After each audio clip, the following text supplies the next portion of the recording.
പൂങ്കുന്നം സ്വദേശി കാർത്തികിനും കുടുംബത്തിനും ഇനി പാമ്പുകളെ പേടിക്കാതെ വീട്ടിൽ സ്വസ്ഥമായി കിടന്നുറങ്ങാം. കഴിഞ്ഞ 4 ദിവസങ്ങളിലായി പാമ്പിൻ പേടിയിൽ കഴിഞ്ഞിരുന്ന കാർത്തികിന്റെ വീട്ടിൽ നിന്നും ഇതുവരെ 20 മലമ്പാമ്പിൻ കുഞ്ഞുങ്ങളെയാണ് പിടികൂടിയത്. Poonkunnam Sitaram mill line MG നഗറിൽ താമസിക്കുന്ന കൃഷ്ണനിലയം കാർത്തികിന്റെ കുടുംബത്തിനാണ് ഇപ്പോൾ പാമ്പിൻ പേടിയിൽ നിന്നും ആശ്വാസമായത്.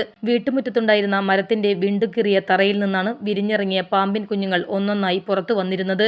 കഴിഞ്ഞ 4 ദിവസങ്ങളിലായി കാർത്തികിന്റെ വീട്ടുമുറ്റത്തു നിന്നും മുറ്റത്ത് നിർത്തിയിട്ടിരുന്ന ഇരുചക്ര വാഹനങ്ങളിൽ നിന്നുമായി 20 മലമ്പാമ്പിൻ കുഞ്ഞുങ്ങളെ പിടികൂടാൻ ശ്രമിക്കുന്നതിനിടെ 2 എണ്ണം സമീപത്തെ തോട്ടിലേക്ക് രക്ഷപ്പെട്ടിരുന്നു. വീട്ടിൽ ഇനിയും കൂടുതൽ പാമ്പിൻ കുഞ്ഞുങ്ങൾ ഉണ്ടോയെന്ന് അറിയാൻ വീട്ടുമുറ്റത്തെ തറയും മതിലും ഇന്ന് രാവിലെ JCB ഉപയോഗിച്ച് പൊളിച്ചു നടത്തിയ പരിശോധനയിൽ പാമ്പുകളെയൊന്നും കണ്ടെത്താനായില്ലെങ്കിലും വിരിഞ്ഞ 22 പാമ്പിൻ മുട്ടകൾ കണ്ടെത്തിയതോടെ വീട്ടുകാർക്കും റെസ്ക്യൂ സംഘത്തിനും ആശ്വാസമായി. ഇനി ഇവിടെ കൂടുതൽ പാമ്പിൻ കുഞ്ഞുങ്ങൾ ഉണ്ടാകാൻ സാധ്യതയില്ലെന്നും മുട്ട വിരിഞ്ഞ കുഞ്ഞുങ്ങളെ എല്ലാം കണ്ടെത്തിയതായും വനംവകുപ്പ് റെസ്ക്യൂ ജീവനക്കാരൻ ടൈറ്റസും ആശ്വാസമായെന്നും ഇനി പാമ്പിനെ ഭയക്കാതെ വീട്ടിൽ കിടന്നുറങ്ങാമെന്നും വീട്ടുടമ കാർത്തികും പറയുന്നു. Thrissur MLA Rajan J. Pallan, division councillor Anjali Menon, tahsildar ഉൾപ്പെടെയുള്ളവർ വീട്ടിലെത്തിയിരുന്നു. കഴിഞ്ഞ ദിവസങ്ങളിൽ സമീപ പ്രദേശങ്ങളിൽ നിന്നും മലമ്പാമ്പുകളെ പിടികൂടിയിരുന്നതിനാൽ ഇനി ഭയപ്പെടേണ്ടതില്ല എന്ന ആശ്വാസത്തിലാണ് കാർത്തികിന്റെ കുടുംബവും പ്രദേശവാസികളും.